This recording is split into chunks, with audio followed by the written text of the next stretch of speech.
serious subject, getting justice after a reign of terror. An Iraqi refugee is suing Saddam Hussein and his regime for the suspected murder of his father.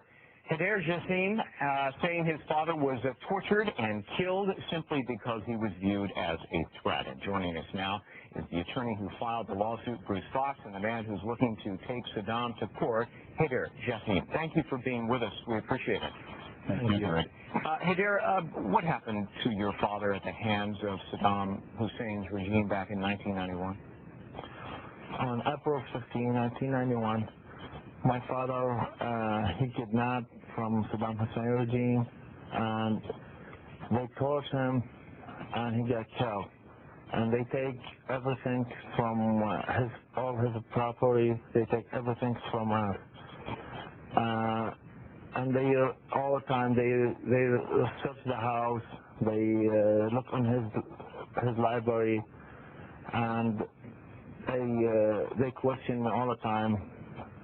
And after that, we didn't hear we didn't hear nothing. Everybody in the country, they was treated my family very bad. Was they take everything. Was his body ever recovered? His body? Yes. No. You were also threatened and or imprisoned, were you not? I was in prison in 1997 to 1999. I was because I made a phone call to my uncle. He lives in the U.S. Why do you think your father was tortured and murdered? Because my father, he was a famous. He was also a journalist. He was a famous man in all Middle East. And he didn't agree with Saddam Hussein when Saddam Hussein he decided to go to war with Kuwait, and he didn't agree with him. That's what and he was scared of my dad because the people in Iraq, they love my father. He was scared Saddam Hussein, my father, he take of the country from him. That's why he killed my father. Mr. Fox, nobody even knows where Saddam Hussein is. How are you going to pursue a lawsuit against him and his regime? We intend to serve the complaint upon various addresses where Saddam and his regime maintained a presence in the U.S., as well as his last known address in Iraq. Sure, it would be preferable to serve him physically, but service on those addresses will suffice for purposes of this lawsuit. You might get a judgment and an award of damages, but how in the world are you going to collect? Well, we understand that about $7 billion in assets and funds have been seized from Iraq and Hussein at various locations, various countries around the world, some $2 billion in the U.S. And we would hope that we could recover from some of those assets. And we think it's very important that victims like Mr. Jassim, who have been hurt the most by Saddam's reign of terror, be given compensation, be allowed access to those funds. The problem, of course, is 7 or 10 or 15 billion isn't a lot of money when you consider all of the various claims out there. I mean, you'd have to establish some priority. Can you do that? We believe that we can, and we can show certainly that Mr. Jassim's father was a prominent, very prominent person in the Middle East. He could have actually changed the landscape in the Middle East. Haider, I want to ask you one last question. Why are you doing this? What do you hope to accomplish? I'm doing the lawsuit because Saddam Hussein, he took everything from my family, and he changed totally all my life because we was have my father, he was a whole house for the family, and Saddam Hussein, we don't want, because now George Bush, he got power for everything, and I hope he pay attention for my case, because I hope my father, he worth more than everything, you know. I'm sure he will. That's why. Your father is Jassim. Thank you very much, Haider Jassim and Bruce Fox. Thank you, both. Thank you very much. Now, Saddam Hussein, dead or alive?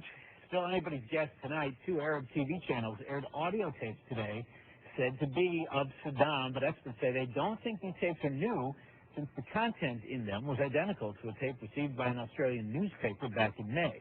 The fact that no one knows where Saddam is, or even if he is alive, is not keeping a Pittsburgh man from filing a lawsuit that's making national news. Money and Politics editor John Delano, also a lawyer, is here to tell us more about that. John. Ken, this man is an Iraqi native who escaped from Iraq 3 years ago and is living here in Pittsburgh. He is suing Saddam for damages for what he says the dictator and his regime did to him and his family. But whether he actually has a chance to recover any money is a big question mark. His name is Haider Jassim, and he knows the brutality of Saddam Hussein. They took me, they covered my eyes, they put hand tap on my hand, they took me. They started beating me up, they started questioning me about, like, a lot of questions. What do you know about your father? Who killed your father? I said, I don't know nothing. When they arrested my father, I was 16 years old. Haider was tortured for 2 years in prison, but nothing compared to what they did to his father, an Iraqi writer who opposed Saddam. They kidnapped him. He kidnapped and they tortured him. And after that, we heard he get killed. Leaving behind his wife, 3 daughters, and 2 sons. Now Haider is going to court to get justice, and he's filed a lawsuit in Pittsburgh against Saddam. The Torture Victim Protections Act was enacted just a few years ago in 1992, and it's been used successfully against a variety of repressive regimes to get compensation for victims of their brutality. But how do you get money from a former dictator? It's about $7 billion that have been frozen in countries all over the world, including $2 billion that was frozen in accounts held in the U.S. Getting that money may be tough.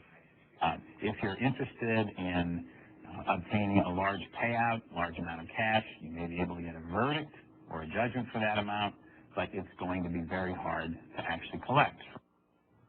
Now, there are a lot of hurdles here, from serving legal papers on someone who may or may not be alive to collecting any money in frozen accounts.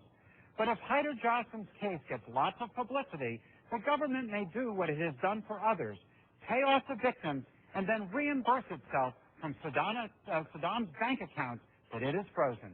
Ken? Interesting. All right, John, and we wanted to know what you think about the lawsuit.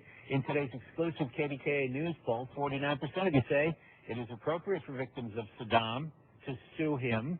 33% say it is not appropriate. Now, we continue to follow breaking news.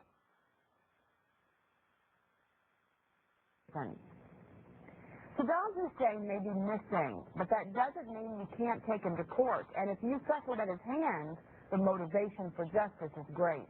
One former Iraqi who lost a great deal at the hands of Hussein now lives in the Pittsburgh area, and he wants that justice.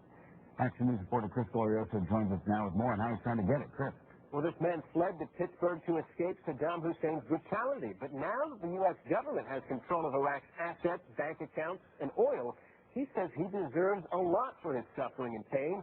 It's an interesting question. Can a U.S. resident file a wrongful death suit against Saddam Hussein? Hey, we certainly see it. If you ask Pittsburgh attorney Bruce Fox, he'll tell you yes.